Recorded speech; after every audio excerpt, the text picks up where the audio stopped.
ಒಂದು ಸಣ್ಣ ಊರಲ್ಲಿ ರಾಮ ಮತ್ತು ಶ್ಯಾಮ್ ಎಂಬ ಇಬ್ಬರು ಸ್ನೇಹಿತರು ವಾಸಿಸುತ್ತಿದ್ದರು. ಅವರು ಬಾಲ್ಯದಿಂದಲೂ ಒಟ್ಟಿಗೆ ಬೆಳೆದವರು.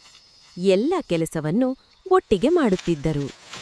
ಒಂದು ದಿನ ಅವರು ಹೊಲದಲ್ಲಿ ಕೆಲಸ ಮಾಡುತ್ತಿದ್ದರು. ಆಗ ಒಂದು ವಿಷಯದ ಬಗ್ಗೆ ಇಬ್ಬರ ನಡುವೆ ಭಿನ್ನಾಭಿಪ್ರಾಯ ಉಂಟಾಯಿತು. ರಾಮನು ಹೇಳಿದನು, "ಈ ಹೊಲದಲ್ಲಿ ಅಕ್ಕಿ ಬೆಳೆ ಬೆಳೆದರೆ ಉತ್ತಮ." ಶ್ಯಾಮ್ ಉತ್ತರಿಸಿದನು, "ಇಲ್ಲ, ನಾವು ತರಕಾರಿ ಬೆಳೆದರೆ ಹೆಚ್ಚು ಲಾಭವಾಗುತ್ತದೆ." ಇಬ್ಬರೂ ತಮ್ಮ ಅಭಿಪ್ರಾಯವನ್ನು ಬಲವಾಗಿ ಹೇಳಲು ಶುರುಮಾಡಿದರು. ನಿಧಾನವಾಗಿ ಆ ಮಾತು ಜಗಳಕ್ಕೆ ತಿರುಗಿತು. "ನೀನು ಯಾವಾಗಲೂ ತಪ್ಪು ನಿರ್ಧಾರ ತೆಗೆದುಕೊಳ್ಳುತ್ತೀಯಾ?" ಎಂದು ರಾಮನು ಕೋಪದಿಂದ ಹೇಳಿದನು. "ನೀನು ನನ್ನ ಮಾತನ್ನು ಎಂದಿಗೂ ಕೇಳುವುದಿಲ್ಲ" ಎಂದು ಶ್ಯಾಮ್ ಕೂಡ ಕೋಪಗೊಂಡನು. ಅವರ ಜಗಳವನ್ನು ನೋಡಿದ ಹತ್ತಿರದ ಹಿರಿಯ ವ್ಯಕ್ತಿ ಬಂದರು. ಅವರು ಶಾಂತವಾಗಿ ಹೇಳಿದರು, "ನೀವು ಇಬ್ಬರೂ ಸ್ನೇಹಿತರು. ಜಗಳದಿಂದ ಸಮಸ್ಯೆ ಪರಿಹಾರವಾಗುವುದಿಲ್ಲ.